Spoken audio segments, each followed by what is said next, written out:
보시도록 하겠습니다. 에베소서 5장 31절부터 33절 말씀입니다. 에베소서 5장 31절부터 33절 말씀 보시겠습니다.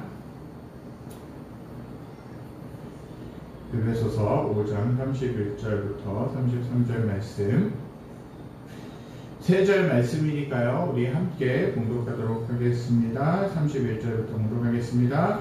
그러므로 사람이 부모를 떠나 그의 아내와 합하여 그 둘이 한 육체가 될지니 이 비밀이 크도다. 나는 그리스도와 교회에 대하여 말하노라. 그러나 너희도 각각 자기의 아내를 사랑하기를 자신같이 하고 아내도 자기 남편을 존경하라. 아멘. 지난 주일에 성경에서 말하는 남성과 여성의 삶이 무엇인지 우리가 좀 살펴보았죠. 요즘 시대는 하나님이 세우신 결혼과 가정에 대한 제도를 여러 잘못된 가치관이나 여러 가지 문화 풍습으로 인하여서 그것을, 그 결혼에 대한 가치 또 가정에 대한 가치를 흔들려고 할 때가 너무나도 많이 있습니다. 우리는 이 시대의 잘못된 가치관과 맞서서 하나님이 세우신 결혼과 가정을 잘 세워가야 될 의무가 있고 책임이 있는 줄 믿습니다. 저와 여러분들이 그렇게 살아갈 때에 우리 가정들을 보면서, 우리 결혼 생활을 보면서 또 믿지 않는 사람들도 부러워할 것이고, 또 믿지 않는 사람들이 정말 믿는 가정은 다르구나라는 것들을 하면서 예수님을 우리 가정을 통해서 보게 될 줄 믿습니다. 하나님이 태초에 천지를 만드셨는데, 모든 만물들 만드셨는데 마지막 여섯째 날 만드신 것이 있어요. 뭡니까? 사람을 만드셨는데 하나님의 형상대로 만드셨다라고 말씀하고 있습니다. 그분은 남자와 여자를 창조하셨죠. 하나님의 형상대로 남자와 여자를 창조하셨다는 의미가 뭐라고 말씀드렸습니까? 남자와 여자는 가치와 존엄성에 있어서 동등하고 평등하다라고 그렇게 말씀을 나누었습니다.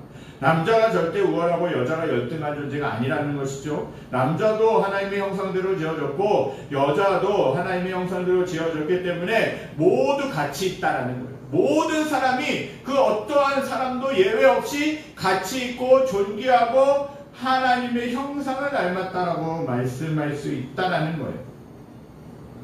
그러나 하나님은 남자와 여자를 동등하고 가치 있고 존귀하게 창조하시되 역할은 다르게 창조하셨다라는 거죠. 남자와 여자가 하나님의 형상을 닮았다는 의미는 뭐냐? 세 분 하나님, 성부, 성자, 성령 하나님이 완전한 하나님으로 동등하지만 다른 역할이 다른 것처럼 남자와 여자도 동등한 존재이지만 역할이 다르다라는 것이에요. 남편은 가정의 질서에서 아내의 머리가 되고 책임자의 권위를 가지게 됩니다. 아내는 남편과 동등하지만 역할 면에서 남자를 돕는 배필이라고 말씀을 드렸어요. 아내가 돕는 자라고 남자보다 열등하거나 남자에게 종속되어 있다는 것이 아니에요. 성경에서 하나님은요, 우리를 돕는 자라고 그렇게 말씀하고 있습니다. 하나님이 돕는 자이시기 때문에 우리보다 열등한 분이거나 우리에게 종속되는 분이 아니라는 것이에요. 부모가 연약한 자녀를 돕는다고 해서 부모가 자녀보다 열등한 존재가 아니라는 것이죠. 여성이 남편을 돕는 자라고 해서 열등한 것이 아니라는 것입니다. 여성과 남성은 동등하고 존귀한 존재이면서 역할 면에서 있어서 서로 다르다라고 말씀을 나누었어요.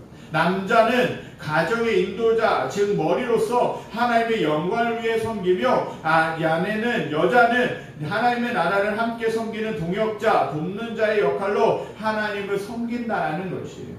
그렇다면 오늘은 성경에서 말하는 남자와 여자의 역할이 구체적으로 무엇인가? 어떤 역할을 해야 되는가? 대해서 우리가 좀 말씀을 통해서 살펴보기 원합니다. 정말 아내의 역할은 무엇입니까? 성경에서 말하는 여성의 역할은 뭐냐는 것이에요. 첫 번째는요, 아내는 남편에게 순종한다라는 것입니다. 성경적인 아내의 역할이 있는데, 십자가로 구원받은 아내가 예수님을 왕으로 모시고 사는 아내가 해야 되는 것 첫 번째 역할은 뭐냐? 남편에게 순종하는 것이에요. 바울은요, 에베소 성도와 골로새 교회 성도에게 이렇게 이야기했어요. 아내들이요, 자기 남편에게 복종하기를 주께 하듯 하라. 아내들아, 남편에게 복종하라. 이는 주 안에서 마땅하니라. 라고 그렇게 사도 바울은 분명하게 가르쳤다라는 것이죠. 아내가 남편에게 순종, 즉 복종하라는 말은 남성과 여성의 평등을 주장하는 현대문화 속에서 가장 이해가 되지 않고 가장 어려운 명령이라고 할 수도 있습니다. 그러나 아내는 영원한 신랑이신 예수님과의 관계 안에서 돕는 배필로서 이 역할을 기쁨으로 한다라는 것이에요. 우리가 예수님께 순종하는 것처럼 성경적인 아내, 성경적인 여성은 하나님께서 세우신 남편에게 순종하는 것이에요. 같이 돕는 배필로서 함께 살아가는 것이에요. 한 가지 질문은 이것이에요. 아내가 남편에게 순종해야 하는 이유가 무엇인가라는 것이죠. 왜 남편에게 순종해야 됩니까? 라고 질문할 수도 있어요. 남편이 단순히 성품이 좋고 부드럽고 친절하기 때문에 잘해주기 때문에 순종합니까? 남편이 아내를 충분히 사랑해주고 재정적인 능력이 있기 때문에 순종합니까? 성경은 남편이 성품이 바르고 아내가 원하는 것을 다 충족시켜주기에 순종하라고 말하지 않는 것이, 아내가 남편에게 순종해야 되는 이유가 뭐냐? 남편이 아내 머리 인도자의 위치에 있기 때문에 그렇습니다. 바울이 말하기를 이는 남편이 아내의 머리됨이 그리스도께서 교회의 머리됨과 같음이니 그러므로 교회가 그리스도에게 하듯 아내들도 범사에 자기 남편에게 복종할지니라 라고 그렇게 가르치고 있다는 것이에요. 남편과 아내의 결혼의 주인, 그 결혼을 만드신 그 하나님, 구원자는 누구이십니까? 그리스도시라는 거죠. 그리스도가 두 사람의 인생의 인도자이시고 머리가 되어주신다는 것이에요. 즉 남편과 아내의 인도자가 되어주시고 머리가 되어주신다는 것이에요. 가정의 주인이신 예수님이 남편을 가정의 인도자로 세우셨고 아내를 돕는 배필로서 세워서 아내에게 남편에게 순종하라고 명령하고 있는 것이죠. 아내가 눈에 보이는 남편에게 순종하는 것은 결혼을 만드신 그리스도께 순종하는 것이에요. 그래서 바울은 에베소서 5장 22절에서 아내들이여 자기 남편에게 복종하기를 죽게 하듯 하라고 그렇게 말씀을 했고, 골로새서 3장 18절에서 아내들아 남편에게 복종하라 이는 주 안에서 마땅하니라 라고 그렇게 말씀하고 있는 것입니다. 아내들이 기억해야 될 것이 있어요. 남편의 성품이나 행동에 순종할 만큼, 정말 순종하고 복종할 만큼 좋은 사람이기에 복종하는 것이 아니에요. 아내의 구원을 위해 일하시는 머리이신 예수님이 이 남편을 아내의 머리로서 가정의 인도자로서 세우셨기 때문에 남편에게 순종하는 것입니다. 세상에서 아내의 마음을 완벽하게 만족시킬 만한 행동과 성품을 가진 남편은 과연 몇 명이나 되겠습니까? 다 흠이 있어요. 다 부족함이 있어요. 다 연약함이 있어요. 완벽한 남편, 완벽한 남성은 없다라는 것이죠. 가정에서 남자의 모든 삶이 적나라하게 나타날 때 아내는 남편의 연약한 성격과 초라한 모습을 보기에 더욱 순종하기가 어렵다는 거죠. 인정하기가 어려워요. 그러나 아내는 남편의 행위 때문에 순종하는 것이 아니라 결혼을 만드신 예수님이 남편을 가정의 인도자로 세워주셨기 때문에 순종하는 것입니다. 아내가 남편에게 순종하려면 부족한 남편에게 소망을 두는 것이 아니라 이 부족한 남편을 만지시고 변화시키시고 회복시키실 주님께 소망을 두어야 되는 것이에요. 그렇게 할 때 남편 자체를 보면 순종할 수도 없고 도저히 존중할 수도 없고 존경할 수 없지만 하나님이 세우셨고 하나님이 만지시고 하나님이 변화시키실 것을 믿기 때문에 순종할 수 있는 것이에요. 이 순종은요, 아내의 주인이신 그리스도께 순종하는 것이기 때문에 주님을 기쁘시게 한다는 것입니다. 또 아내의 역할은 뭡니까? 아내는요, 남편을 존경한다는 것입니다. 남편은 하나님의 형상대로 지어진 존재이며 가정에서 머리의 위치에 세워졌기 때문에 존경이 필요합니다. 바울은요, 아내도 남편을 존경하라 라고 말씀하고 있습니다. 아내의 존경은 남편을 자신의 머리로 정하신 하나님의 창조 원리를 인정하며 받아들인다는 의미예요. 아내가 남편의 행동을 보면요, 존경할 만한 성품이나 열매가 없기 때문에 존경하라는 것은 순종보다 더 힘들다고 할 수 있어요.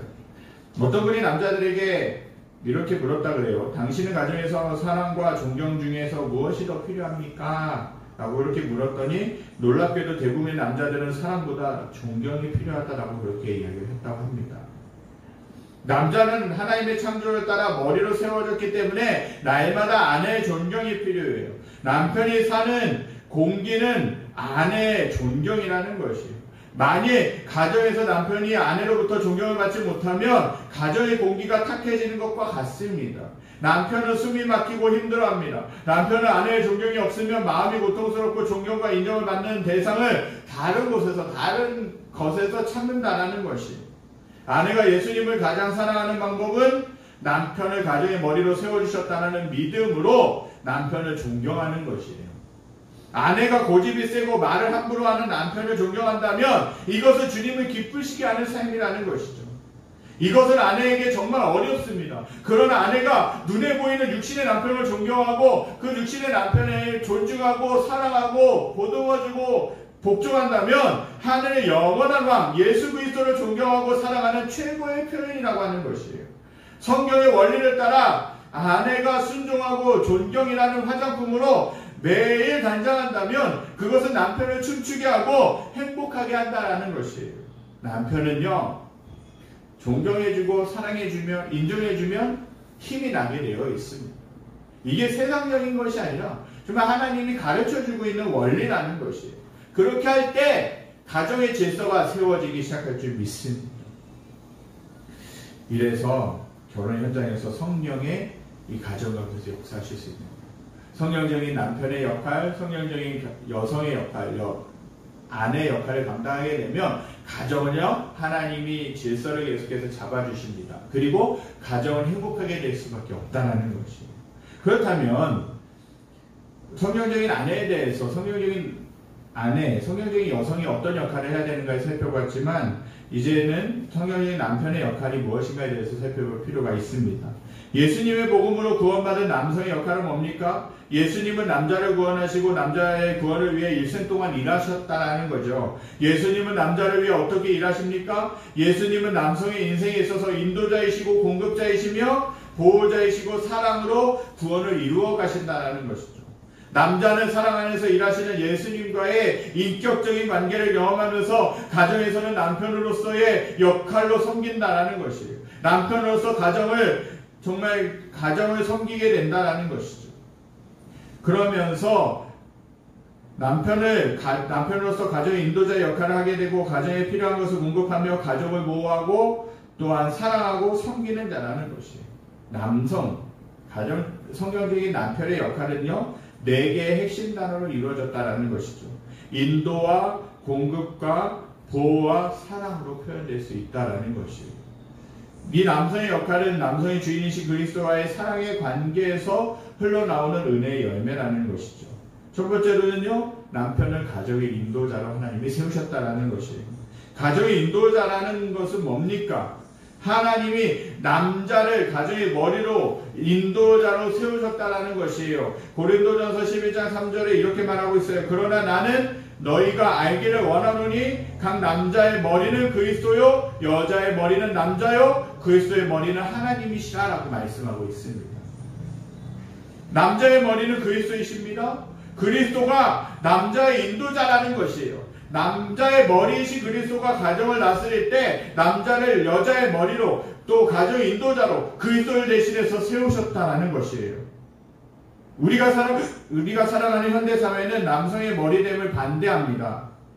남자와 여자는 공평하다고 외치는 세상이기 때문에 남자가 가정의 인도자인 것을 싫어한다는 것이에요. 그러나 성경이 말하는 남성은요, 가정의 인도자이기에 가정의 비전, 방향, 재정, 자녀 양육에 대한 책임을 진다라는 것이에요.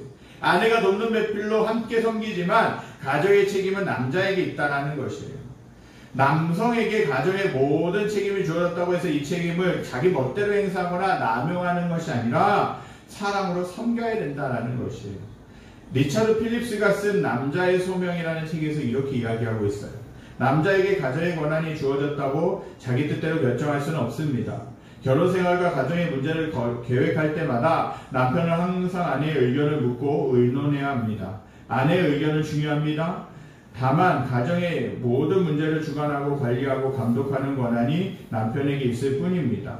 특히 가족들에게 경건한 삶을 위한 원리와 행동을 가르칠 때 더욱 그렇습니다. 아내는 남편을 존중해야 하고 가정에서 그리스도적으로 일하는 남편이 하나님의 뜻을 잘 이룰 수 있도록 도와야 됩니다. 라고 말하고 있어요. 이렇게 할 때 가정은 질서가 잡힌다는 것이에요. 이렇게 할 때 가정은 주님이 기뻐하시는 가정으로 세워져 가고 이 가정을 통해서 하나님의 영광이 드러나고 이 가정을 통해서 하나님의 복음이 사람들에게 전해지게 된다는 것이죠.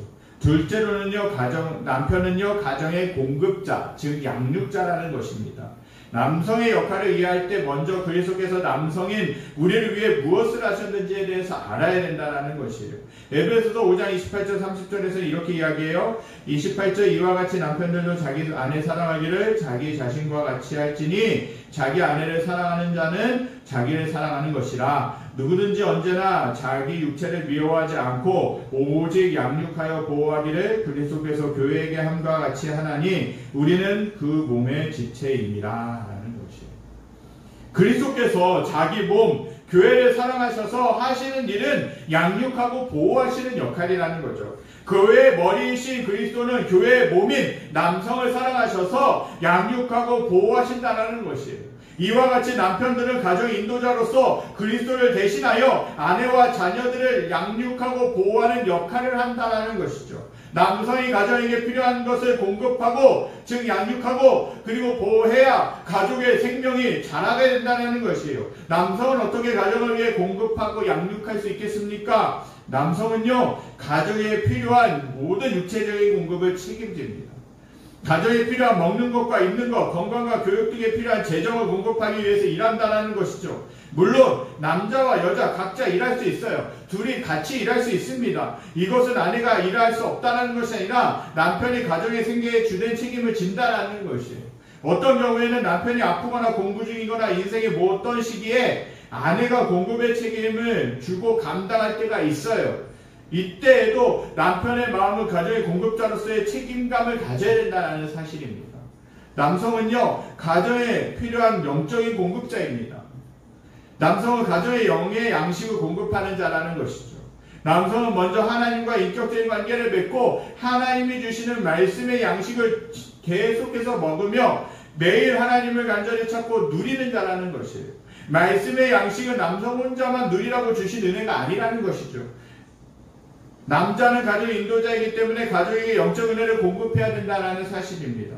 남자가 경험한 하나님의 사랑과 진리의 말씀을 배울 자에게 그리고 자녀에게 그 말씀들을 흘려보내야 된다는 것이에요. 이것이 가정을 만드신 하나님의 큰 그림이라는 것입니다. 이렇게 할 때 가정이 세워질 줄 믿습니다. 세 번째로 남편은요, 가정의 보호자라는 것이에요.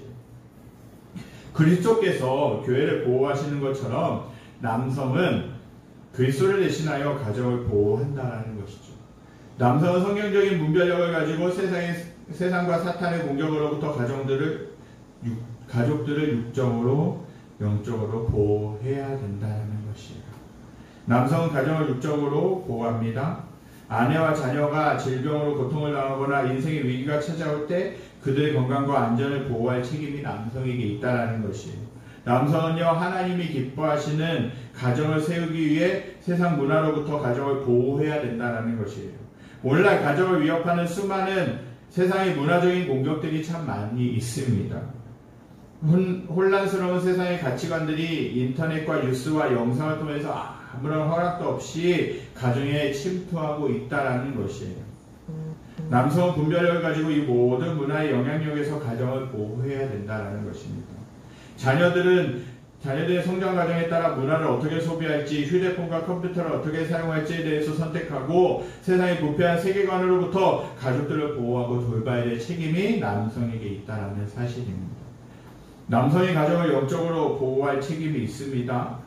남성은 가족들을 위하여 시험에 들게 마옵시고 악에서 구하옵소서라고 그렇게 기도해야 될 책임이 있죠.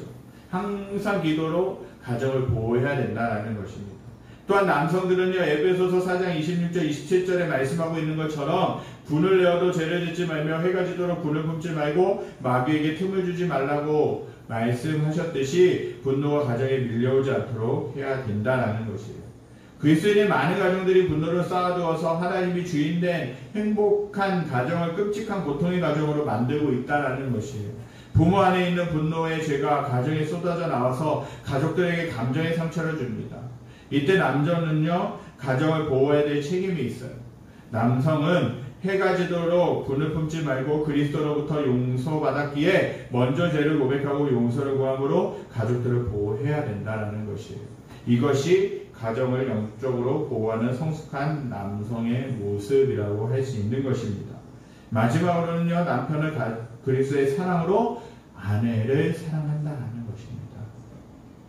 바울은 남편이 그리스도께 받은 사랑으로 아내를 사랑하라고 말씀하고 있어요.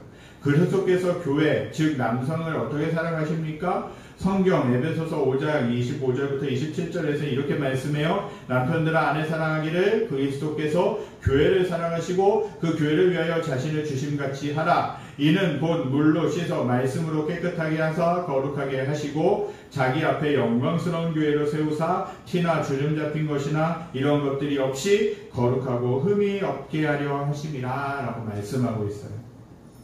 바울은 그리스도가 교회를 영광스러운 신부로 세우시려고 일생 동안 사랑 안에서 일하신다고 말하고 있어요. 바울은 그리스도가 교회를 어떻게 사랑하시는지 5가지 동사를 통해서 말하고 있습니다. 뭡니까? 사랑하시고 자신을 주시고 깨끗하게 하시고 거룩하게 하시고 세우신다라는 것이에요. 다시 말해서 그리스도는 교회를 영원전부터 사랑하셨고 사랑받을 가치가 없는 죄인일 때도 교회를 사랑하셨다라는 것입니다. 또한 그리스도는 교회를 위하여 자신의 전부를 주셨다라는 것이죠. 또한 그리스도는 교회를 날마다 말씀으로 깨끗하게 하시고 거룩하게 하신다라는 것이에요. 마지막으로 그리스도는 교회를 영광스러운 신부로 흠도 티도 없이 자기 앞에 세우기 위해 일생 동안 일하신다라고 성경에서는 그리스도가 교회를 위해서 어떻게 일하시는지에 대해서 말하고 있어요. 바울은 그리스도가 교회를 어떻게 사랑하시는지에 대해서 설명하면서 남편들아 아내 사랑하기를 그리스도께서 교회를 사랑하심과 같이 하라라고 그렇게 가르치고 있다는 사실입니다. 그리스도는요 자기의 피로 구원한 남자를 즉 교회를 하나님 앞에 영광스러운 자녀로 세우시기 위해서 5가지 동사와 같이 사랑으로 일하고 계신다는 것입니다. 구원받은 남성은요 그리스도와 인격적인 관계 안에서 이 사랑을 경험하게 되는 것이에요. 그래서 남자가 정말 주님과 교제가 계속해서 원활하게 이루어져야 되고요 정말 친밀하게 예수님을 만나야 되는 것이에요. 그렇지 않으면 그 주님으로부터 공급받지 않으면 아내를 사랑할 수 있는 방법이 없어요. 인간적인 사랑이 얼마나 강했습니까? 인간적인 그러한 선함들이 또한 선한 행실들이 배려하는 행동들이 얼마나 강했습니까? 얼마 가지 못한다는 것이 꾸준히 하나님과의 관계를 지속해 갈 때 그것으로부터 하나님으로부터 나오는 그 그리스도로부터 나오는 사랑을 공급받아서 아내를 사랑할 수 있고 자녀를 사랑할 수 있고 가정을 섬길 수 있다는 것입니다. 남성은요 그리스도를 대신해서 아내를 사랑하라고 명령을 받았다는 것이에요. 남자를 어떻게 사랑해야 됩니까? 아내가 사랑받을 가치가 있기 때문에 사랑합니까? 아내의 행위와 성품이 올바르고 훌륭하기 때문에 사랑합니까? 아니라는 것이죠. 성경이 말하는 남편의 역할은요 아내의 행위와 성품에 상관없이 아내를 사랑하는 것입니다. 남자의 머리이신 그리스도가 날마다 부어주신 사랑을 경험했으니 주님이 사랑하신 것처럼 아내에게 사랑을 흘려보내는 것이에요. 남편이 아내를 사랑하는 것은 남편의 힘과 노력, 의지에서 나온 사랑이 아니라 남편과 그리스도와의 관계에서 경험한 사랑이라는 것이죠. 남편은 그리스도가 자신을 어떻게 사랑하시는지를 경험하고 또한 그리스도를 대신하여 사랑을 흘려보내는 자라는 것이죠. 남편은 세상 누구도 할 수 없는 영광스러운 특권을 하나님께로부터 받았다는 것이에요. 남편은 아내에게 하나님의 사랑을 공급해서 그녀를 하나님 앞에 거룩하게 세우는 특권을 부여받았다는 것입니다. 이것이 하나님이 디자인하신 결혼의 목적이라는 것이에요. 결혼의 목적은요 세상의 성공이나 두 사람의 로맨스, 행복이 아니라는 것이에요. 결혼의 목적은요 남자와 여자가 영원한 신랑이신 그리스도 앞에 거룩하게 함께 서는 것이에요.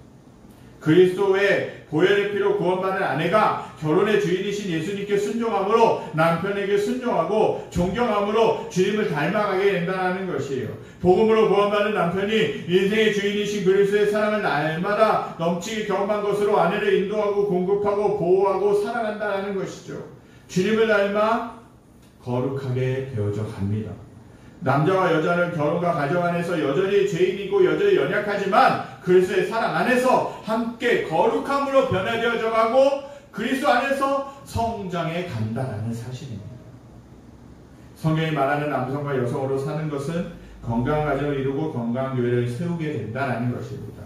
하나님이 디자인하신 원리를 따라 남성과 여성으로 살아가게 된다면 다음 세대를 복음으로 제자화하는 견고한 교회를 세워갈 수 있는 줄 믿습니다. 하나님이 세우신 뜻대로 가정과 결혼을 세워가는 교회는 세상에 하나님이 통치하시는 나라가 무엇인지를 나타낼 수 있다는 사실입니다. 이런 모습으로 저와 여러분들이 살아가실 수 있기를 간절히 소망합니다. 이 말씀을 들으시고 정말 이 말씀을 부디 다른 배우자를 공격하는 데 사용하시지 않게 되기를 간절히 소망합니다. 정말 성경에서 말하는 남성의 역할, 또 성경에서 말하는 아내의 역할, 내가 아내로서, 내가 남편으로서 어떤 역할을 감당해야 되는가, 거기에 집중하실 수 있게 되기를 간절히 소망합니다. 이 말씀을 준비하면서 정말 내가 성경적인 남편으로, 제 자신이 목회자라고 하면서도 성경적인 남편으로, 성경적인 남성으로 살지 못했던 부분이 너무나도 많이 있구나라는 것들을 다시 한번 생각하게 되면서 제 마음에 찔림이 있었고 도전이 있었고 자극이 있었습니다. 정말 더 그리스도께서 교회를 사랑하신 것처럼 저도 또한 하나님이 세우신 가정, 또 하나님이 세우신 교회를 사랑하는 것이 너무나도 중요하겠구나라는 생각들을 다시 한번 좀 하게 되었던 것 같습니다. 이 진리가 저와 여러분들 가운데 굳건하게 세워질 수 있기를 간절히 소망합니다.